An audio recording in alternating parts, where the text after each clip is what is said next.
Bismillahirrahmanirrahim. Assalamualaikum warahmatullahi wabarakatuh. Innal hamdalillah nahmaduhu wa nasta'inuhu wa nastaghfiruh. Wa na'udzu billahi min syururi anfusina wa min sayyiati a'malina. May yahdihillahu fala mudilla lahu wa may yudlil fala hadiya lahu. Asyhadu an la ilaha illallah wahdahu la syarika lahu. Asyhadu anna Muhammadan abduhu wa rasuluh sallallahu alaihi wa alihi washabihi. Man tabi'ahum bi ihsan ila yaumiddin amma ba'd. Inna asdaqal hadithi kitabullah wa khairal hadi hadi Muhammadin sallallahu alaihi wa alihi wasallam. Syarrul umuri muhdatsatuha fa inna kulla muhdatsatin bid'ah kulla bid'atin dhalalah wa kulla dhalalatin finnar. Wa syarrul ikhwani wa akhwati fillah rahimani wa rahimakumullah. Pada malam hari ini kita kembali melanjutkan dari pembahasan kita mengkaji kitab Thalathatul Ushul, penjelasan 3 pertanyaan di alam kubur,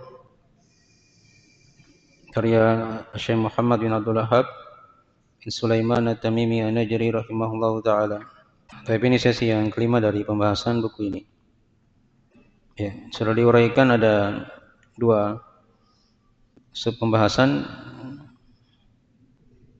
tentang kewajiban beramal dan kewajiban berdakwah kepada Allah.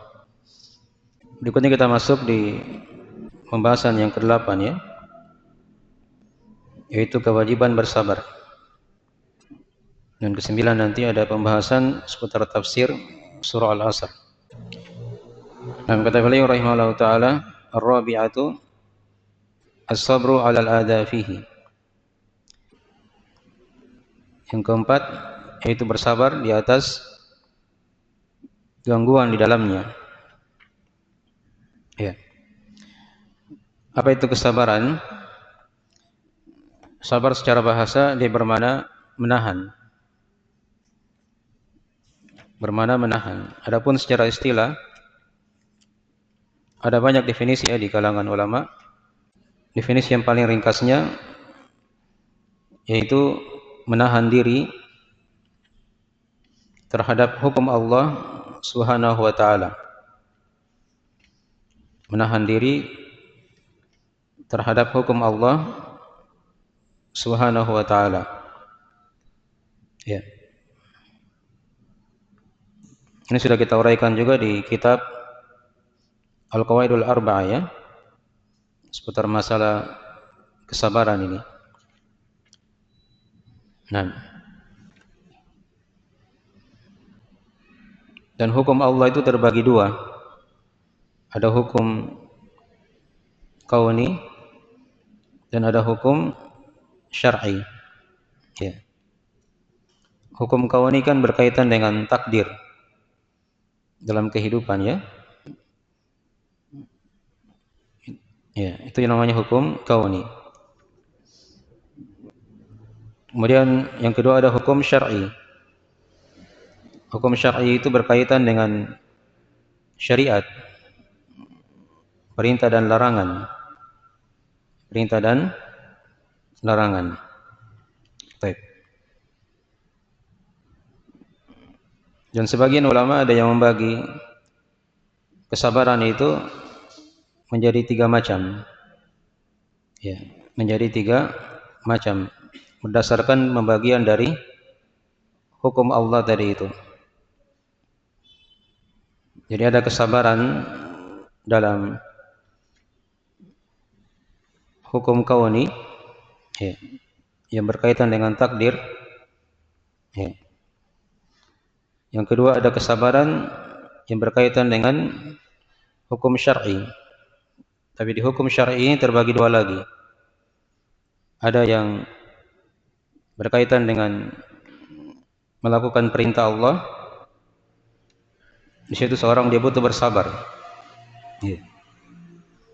Kemudian yang kedua ada kesabaran dalam menjauhi larangan-larangan Allah Subhanahu wa taala. Nah. Jadi sudah tergambar ya dari cakupan kesabaran itu.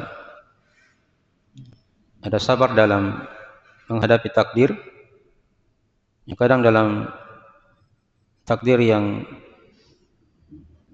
dihadapi oleh manusia itu ada semua, ada hal yang baik yang dirasa ya.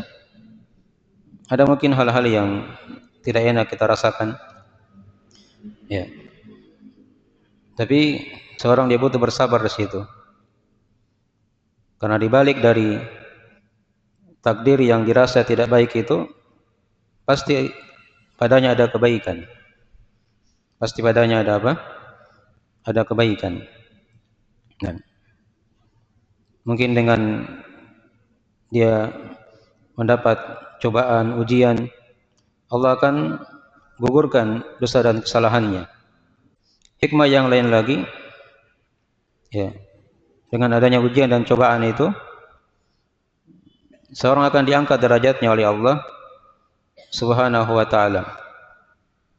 Akan ditinggikan derajatnya di sisi Allah Subhanahu wa ta'ala. Karena manusia yang paling berat cobaannya itu adalah para nabi dan rasul. Itu diterangkan dalam hadis Nabi sallallahu alaihi wasallam, kata beliau, asyadul bala al-anbiya thumma al-amsal fal-amsal. Ya. Cobaan yang paling berat itu dirasakan oleh para nabi. Kemudian yang mirip dengan mereka dan yang mirip dengan mereka. Jadi semakin mirip dia dengan para nabi dan rasul, maka itu cobaan akan semakin apa? Semakin berat. Ya. Tapi seorang jangan dia khawatir di situ ya. Dan banyak dari hikmah dan pelajaran di sisi Allah yang sudah diterangkan tadi. Ya. Karena seorang itu dia diuji berdasarkan kadar agamanya. Semakin kuat agamanya, maka semakin apa?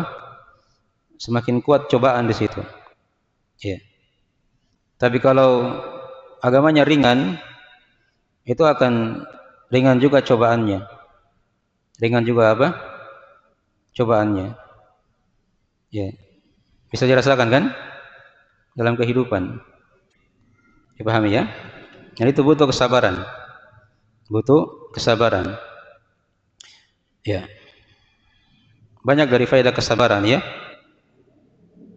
Nah, dan kesabaran ini hukumnya wajib. Kesabaran ini hukumnya apa? Wajib.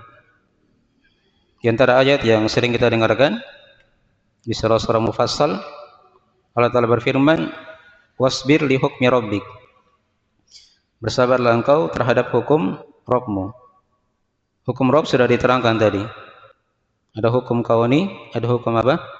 Syar'i. Ya. Ada juga ayat yang lain, wasbir wa ma sabruka illa billah. Dan bersabarlah kamu. Tidak ada yang membuatmu bersabar kecuali hanyalah Allah Subhanahu wa ta'ala. Ya. Ada ayat yang lain lagi di akhir surah Al-Imran, ya ayyuhalladzina amanu isbiru wasabiru. Hai orang-orang yang beriman, bersabarlah dan terus-meneruslah bersabar. Dan terus-meneruslah apa? Bersabar. Ya, itu diperintah oleh Allah Subhanahu wa ta'ala. Ya. Kemudian dikatakan tadi di matan, kata beliau, as-sabru 'alal adza fihi. Bersabar di atas gangguan padanya. Ya, padanya di sini mencakup 3 perkara yang sudah kita terangkan ya. Dalam berilmu, dalam beramal, dan dalam apa? Berdakwah. Ya. 3-tiganya itu butuh kesabaran. Nah, karena ilmu itu sifatnya berat. Itu awal ketika dia belajar. Ya. Nabi SAW diterangkan dalam Al-Quranul Karim ya, ketika beliau pertama kali menerima wahyu, diterangkan di surah Al-Muzammil oleh Allah. Inna sanulqi 'alaika qawlan tsaqila. Sungguhnya kami akan melemparkan kepadamu wahai Muhammad, ya, perkataan yang berat. Perkataan yang apa? Yang berat. Maka dia butuh bersabar dalam menerima ilmu, ya, duduk di majelis ilmu, dia mengulanginya, ya, dia hafalkan, kemudian dia mengamalkannya, ya. Itu dari derajat-derajat yang seorang dia butuh bersabar padanya. Nah, kemudian yang kedua ada kesabaran dalam beramal. Ya. Dalam beramal seorang dia butuh bersabar. Jangan karena gangguan dari manusia dia tinggalkan amalan tersebut. Ya. Salat berjamaah bagi laki-laki hukumnya apa? Wajib. Ya. Jangan dia malu-malu pergi salat ke masjid karena diejek atau diganggu oleh manusia. Dipahami ya? Dia butuh bersabar di situ. Dia tampilkan pakaian yang syar'i. Nah, jangan karena hanya ejekan manusia dia mundur dari beramal. Dan seterusnya ya. Jadi seorang dia butuh bersabar dalam mengamalkan ilmu itu. Nah, dia pergi ta'lim, ya, itu butuh kesabaran. Ada amalan seorang dia berjalan menghadiri majelis ilmu. Kemudian yang ketiga, bersabar di atas gangguan dalam berdakwah, menyampaikan ilmu. Ya. Ini yang lebih berat lagi. Ya. Dalam menyampaikan ilmu itu gangguannya semakin apa? Semakin besar. Semakin besar. Jangan baru dia menyampaikan ilmu, baru diancam sedikit oleh sebagian manusia, dia sudah mundur. Dia sudah apa? Mundur. Tidak boleh seperti itu. Ya. Tapi dia maju.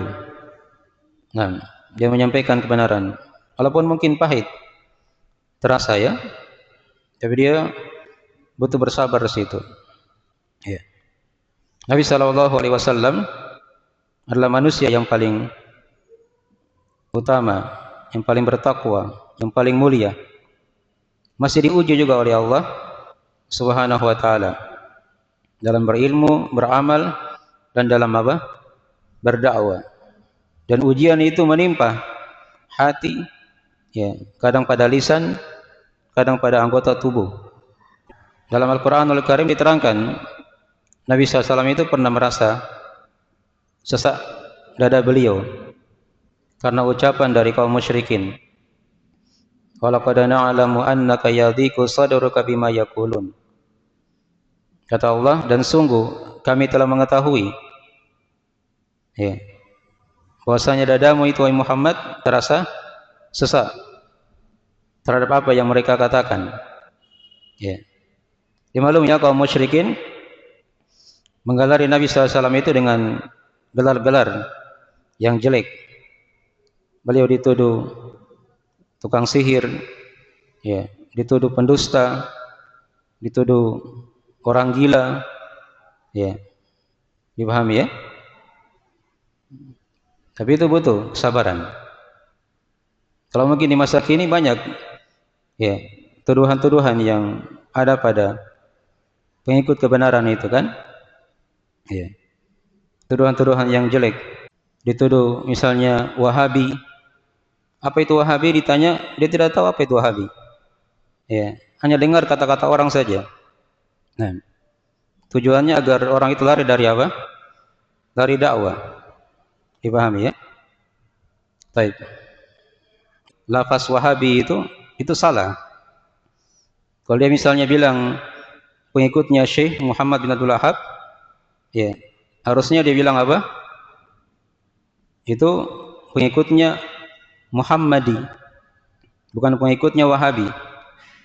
Karena Wahabi itu nama Allah, Al-Wahhab. Dipahami ya? Al-Wahhab. Jadi salah dalam memberikan gelar-gelar.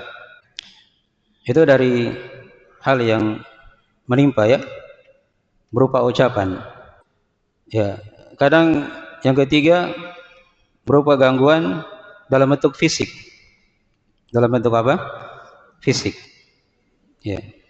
Nabi SAW itu ketika beramal menyampaikan ilmu ini itu disakiti, diganggu, ya, dengan berbagai macam gangguan-gangguan. Bila lagi salat di depan Ka'bah, datang kaum musyrikin meletakkan kotoran, ya, di atas punggung beliau sallallahu alaihi wasallam. Nah, beliau ketika berdakwah dilempari oleh penduduk Taif, ya, sampai beliau apa? Berdarah. Nah, bahkan yang paling puncaknya itu ketika beliau ingin hijrah ke Madinah, beliau ingin dibunuh. Sudah dikepung rumah beliau sallallahu alaihi wasallam oleh kaum musyrikin. Tapi Allah menjaga nabinya dan menyelamatkan beliau dari pembunuhan tersebut. Ya. Nabi mau dibunuh. Dipahami ya? Baik. Ini sebagian dari gangguan dalam dakwah ya, dalam beragama. Baik. Dan kalau kita bercerita cobaan-cobaan, gangguan dalam beragama itu sangatlah banyak sekali. Cobaan yang menimpa para sahabat, ya, para tabi'in, para tabi'in, para imam, ya. Maka ini akan semakin mengukuhkan seorang hamba di atas jalan yang lurus. Ya, jadi dari makna as-sabru 'alal adza fihi. Bersabar di atas gangguan di dalamnya. Ya. Setelah itu beliau bawakan dalilnya di situ. Tapi ini masalah yang berikutnya, penjelasan tafsir surah Al-Asr. Nah, kata beliau rahimahullahu taala, wa dalilu qauluhu taala, Bismillahirrahmanirrahim. Wal asri innal insana lafi khusr illa alladziina aamanu wa 'amilus shalihat wa tawashaw bil haqqi wa tawashaw bis sabr. Dan dalilnya adalah firman Allah taala. Maksudnya dalil penjelasan akan kewajiban 4 perkara ini. Ilmu, amalan, berdakwah dan bersabar. Dalilnya adalah surah Al-Asr yang beliau bawakan. Ya. Bismillahirrahmanirrahim. Dengan menyebut nama Allah yang Maha Pengasih lagi Maha Penyayang. Wal asr. Demi masa atau demi waktu asar. Innal insana lafi khusr. Sesungguhnya manusia benar-benar pasti berada dalam kerugian. Illal ladzina amanu wa 'amilus shalihat wa tawashaw bil haqqi wa tawashaw bis sabr. Kecuali orang-orang yang beriman, beramal amalan yang saleh, saling berwasiat dengan kebenaran dan saling berwasiat dengan kesabaran. Tapi di sini beliau membawakan surah Al-Asr didahului dengan Bismillahirrahmanirrahim. Ya, ini menurut sebagian ahli qiraah ya, yang menghitung Bismillahirrahmanirrahim itu bagian dari setiap surah. Ya, tapi ada pendapat yang lain yang mengatakan bahwasanya Bismillahirrahmanirrahim itu bukanlah bagian dari tiap-tiap surah. Ya. Kecuali satu tempat di surah An-Naml. Nah, tentang kisah surat Nabi Sulaiman kepada Ratu Saba yang sudah kita terangkan juga ya di pembahasan Bismillahirrahmanirrahim. Ya. Jadi surah Al-Asr itu ayatnya hanya 3 saja. Wal asri ayat pertama, innal insana lafi khusr ayat kedua, illal ladzina amanu wa 'amilus shalihati wa tawashaw bil haqqi wa tawashaw bis sabr. Itu ayat yang ketiga. Ini menurut pendapat yang paling kuat ya di kalangan ulama. Adapun Bismillahirrahmanirrahim dia bukan bagian dari ayat. Ya, di setiap surah itu, termasuk surah Al-Asr ini. Ya, surah Al-Asr ini dari surah Makkiyah. Dari surah Makkiyah. Surah Makkiyah itu maksudnya surah yang turun sebelum hijrah. Itu yang lebih kuatnya. Ya. Kalau surah yang turun setelah hijrah, dia namanya surah apa? Surah Madaniyah. Ya. Surah Makkiyah itu ciri-cirinya jelas. Ya, dia ringkas-ringkas. Kebanyakannya pada surah-surah pendek. Dari surah-surah mufassal. Ya. Di juz-juz terakhir ya dalam Al-Qur'anul Karim. Nah, ya. Dikatakan tadi wal asri. Ya. Al-asr di situ ada dua penafsiran diterangkan oleh para ulama. Penafsiran yang pertama, al-asr dia bermakna waktu asar yang sudah kita maklumi ya. Hafidhu 'alas sholawati was sholatil wusta. Jagalah salat-salat dan salat pertengahan. Itu salat al-asr. Ya. Kemudian diterangkan juga di hadis dalam riwayat Al-Bukhari Muslim ya, dari sahabat Jarir bin Abdullah Al-Bajali radhiyallahu taala anhu. Ya. Kata Nabi sallallahu alaihi wasallam, "Innakum satarawna rabbakum kama tarawna al-qamar lailatal badri. Fa in istata'tum alla tughlabu ala salatin qabla tulu'i syamsi wa salatin qabla ghurubiha faf'alu." Kata Nabi sallallahu alaihi wasallam, sungguhnya kalian akan melihat Rabb kalian sebagaimana kalian melihat bulan di malam bulan purnama. Maka jika kalian mampu agar tidak terkalahkan untuk salat sebelum terbitnya matahari dan salat sebelum tenggelamnya matahari, maka lakukanlah. Ya. Maksudnya salat subuh dan salat apa? Salat asar. Itu padanya ada keutamaan ya. Nah, seputar waktu asar ini. Ya, banyak hadis-hadis ya tentang salat asar ini, tapi kita meringkas pembahasan. Baik, itu penafsiran yang pertama. Penafsiran yang kedua dari wal asri ini, dia adalah seluruh waktu. Ya. Siang dan malam itu dikatakan juga apa? Al-asr. Nah, jadi ketika menerjemah ayat ini, wal asri demi al-asr maksudnya demi waktu asar atau demi masa. Ya, demi masa. Dan di sini Allah Subhanahu wa taala bersumpah dengan makhluknya ya, menunjukkan akan keutamaan dari makhluk tersebut. Ya, banyak sumpah-sumpah dalam Al-Qur'anul Karim kalau kita perhatikan ya.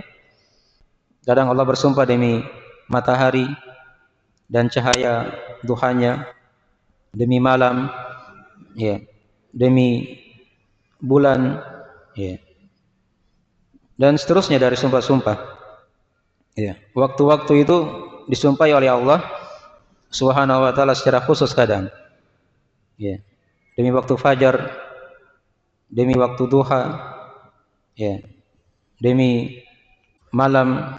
Nah, disumpahi oleh Allah Subhanahu wa taala menunjukkan akan pentingnya waktu itu. Ini masalah sumpah dari Allah Subhanahu wa taala. Adapun makhluk, dia tidak boleh bersumpah dengan makhluk yang lain ya. Makhluk itu hanya boleh bersumpah dengan nama Allah Subhanahu wa taala. Karena siapa yang bersumpah dengan selain Allah, maka hukumnya syirik. Hukumnya apa? Syirik. Diterangkan dalam hadis ya, riwayat Imam At-Tirmidzi dan selainnya, kata Nabi sallallahu alaihi wasallam, "Man halafa bi ghairillah faqad kafar au asyrak." Siapa yang bersumpah dengan nama selain Allah, maka sungguh dia telah kafir atau telah berbuat apa? Kesyirikan. Tapi di sini syiriknya syirik asghar ya. Syirik asghar. Ya, karena tidak dikafirkan sahabat yang pernah bersumpah di waktu itu ya, dengan nama selain Allah Subhanahu wa taala. Baik. Ya sudah azan ya, mungkin nanti kita sambung lagi insyaallah taala di sesi berikutnya. Dan jika ada Quran mau dimaafkan, kita akhiri majelisnya. Subhanakallahumma wa bihamdik, asyhadu an la ilaha illa anta, astaghfiruka wa atubu ilaik. Wassalamualaikum warahmatullahi wabarakatuh.